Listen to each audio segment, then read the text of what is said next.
Hello， 我是 Katie， 今天要跟你们分享的话题比较特别，是要说 YouTuber 跟部落客到底赚钱的管道有哪些。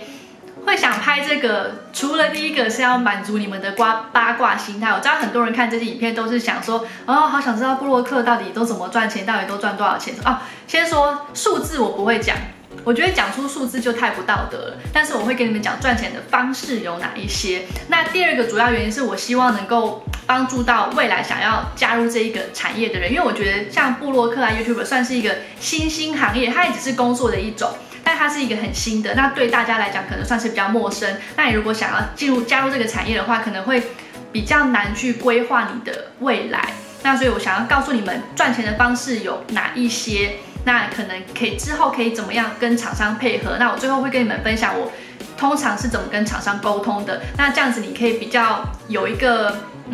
基准，有一个脉络，可以去为你的未来计划。如果你想要加入这个产业的话，好，那我今天要做小抄，就我把我要讲的东西写在手机上。那第一个呢，其实当然部落客跟 YouTube 最主要的收入来源就是厂商的合作，就是俗称业配。那业配合作的方式有很多种，那一般都是最常见的就是文章，然后像我这边也会有影片。然后呢，还有 Facebook 的 post， 像可能有一些什么今日穿搭啊，或者是什么今日妆容用到的东西呀，或者是最近爱用的什么东西那种 post， 它里面都有可能会是业配的。那有一些人他会写，就是这个是什么什么厂商邀约，或者这个是厂商赠送什么的。有些人会写，有些人不会写。那大家自己能够去判断这个东西到底是不是业配。然后呢，还有 Instagram 上面也是有这样子，像 Facebook 一样这种业配的方式。然后最近很流行的是直播，那直播可能比如说是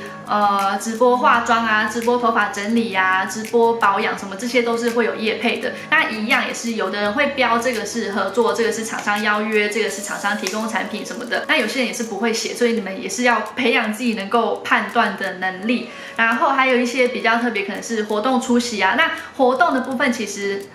比较少会有厂商给钱，活动通常都是用产品交换，或者是它会是一包的，就你今天出席活动，然后回去帮我们写文章，这样一包配起来的价钱是多少？单纯出席活动给酬劳的这一种是比较少的。然后还有一些可能你比较红的，就会有厂商以一些像类似代言的方式，请你来参加平面的摄影，发在他们的专刊啊或者什么之类的。然后呢，那 YouTube 有一个比较特别的是，我们有广告的收入，就这个广告收入是 YouTube 给我们的，就像你看影片前面不是有那个5秒钟之后可以关掉的，或者是影片下面有个长方形可以直接关掉的那个广告视窗，那个都是有利润会分给我们的。可是那个利润也不高，因为像你如果看5秒可以关掉，你就马上把它略过啊。我们这边是完全不会有广告收入，这个广告是不算点击的。所以其实我自己本身就是这样做。如果你想要以实际的行动支持这个 YouTuber 的话，你最好的方式就是把前面的广告跑完。那我自己，比如说我要看 Casting Lights 的影片，我就是会先点进去，然后看下面的留言，就无聊，因为常常底下留言有些蛮好玩的东西，我就先看看留言，然后让上面的广告跑掉，就不要去把它按掉。那这样子就是最实际的支持，因为这样子才是他真的能够赚钱的方式。那如果你以后也想要以比较实际的行动支持我的话，那就是最简单，你不用付出任何东西，你只需要花一点点时间让那个广告跑掉，那个就是对所有 YouTuber 最实质的帮助，而且这个是很健康的一个互惠的方式，因为我们不是去跟厂商拿东西，你完全不需要担心我们什么拿人手短吃人嘴软这个问题，因为这个广告跟我们是完全不相干的。所以如果大家希望这个怎么讲，这个业配啊，整个部落客的 YouTuber 这个市场更健康的话，就大家一起合作，就是把广告跑完。好，那接着就是一些比较次要的收入来源。那很多部落客，尤其是很多比较可能是2、3线的艺人都用这个方式，就是团购。我看到最多的就是那个双胞胎夫妻，你们应该知道我在讲谁。他好多团购，而且我觉得他的方式很不诚实。如果有他的 fans 看到，请你不要骂我，因为我只是在陈述一件事实而已。就我常常看到他的 post 是介绍一个东西，介绍到最底下，他还说我是在这边买的，然后留一个网址连结嘛。那我点进去看到那个都是团购单，那个团购单，那团购单你怎么认？就是你点进去是 Google 我的表单，那个东西就是团购单。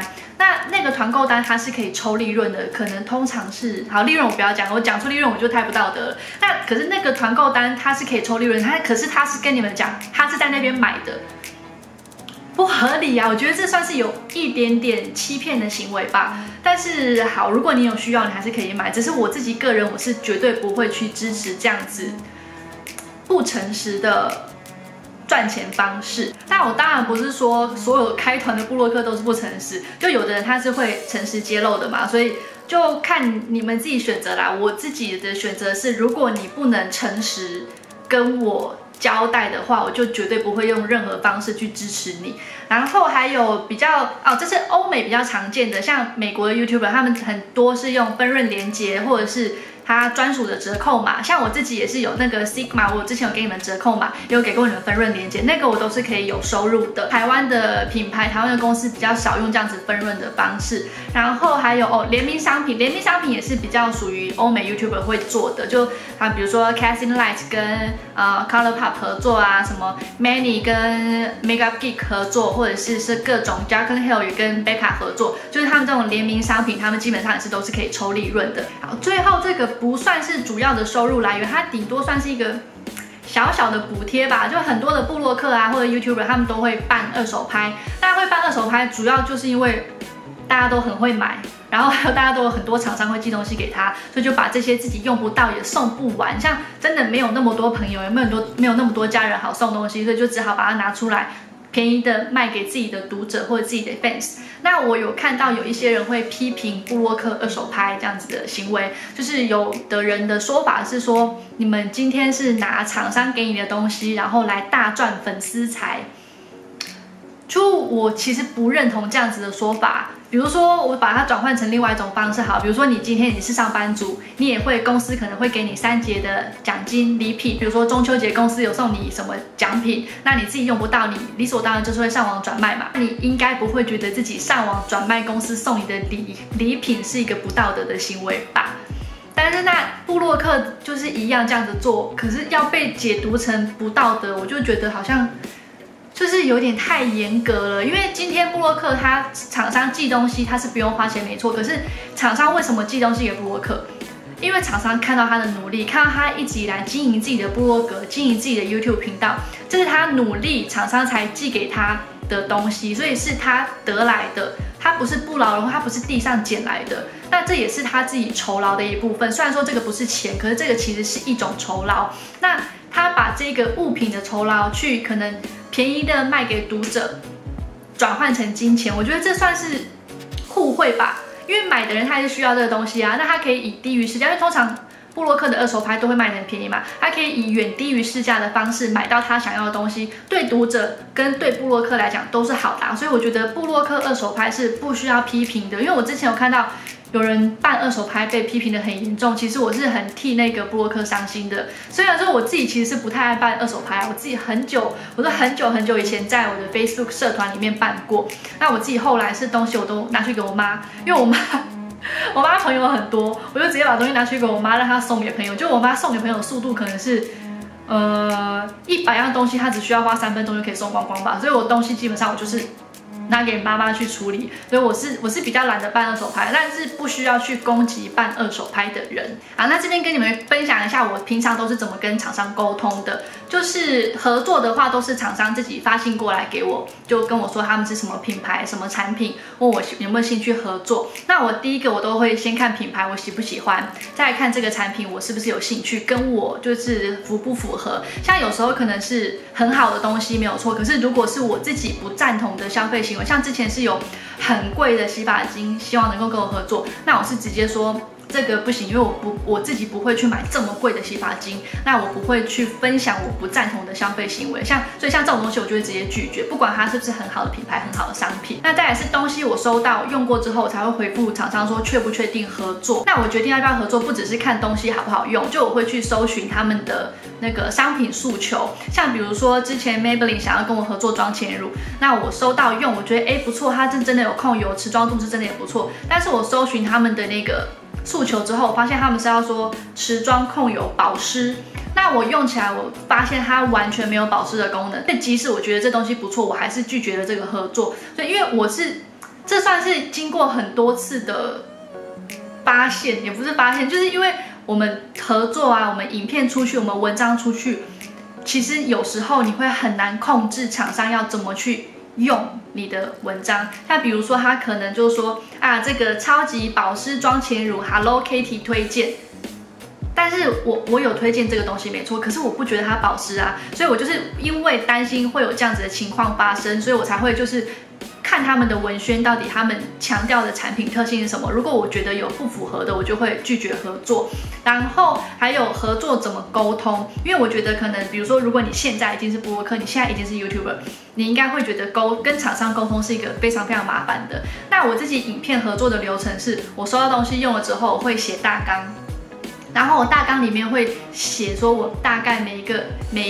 一个时间段我会拍什么东西。那除了说我会拍什么东西，我还会写说我要讲的产品特性、优点、缺点我都会讲，就是会先把它写起来、列出来，跟厂商沟通说我今天用这个东西，我觉得它哪里不好，我要讲哦。那你们确定 OK， 我才会拍。那如果你们不能接受的话，看是不是要取消这一次合作。就通常我是这样子的方式。那这样子你之后出去的影片才比较不会有问题。我觉得可能是大家已经习惯了，因为这个部落客的这种文化已经很久了，那大家已经习惯就是写文章只讲优点，隐瞒缺点，就是隐恶扬善，大家已经习惯了。那可能大家会比较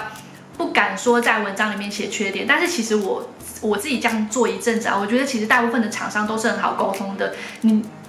不要去说把东西贬低的太严重，你是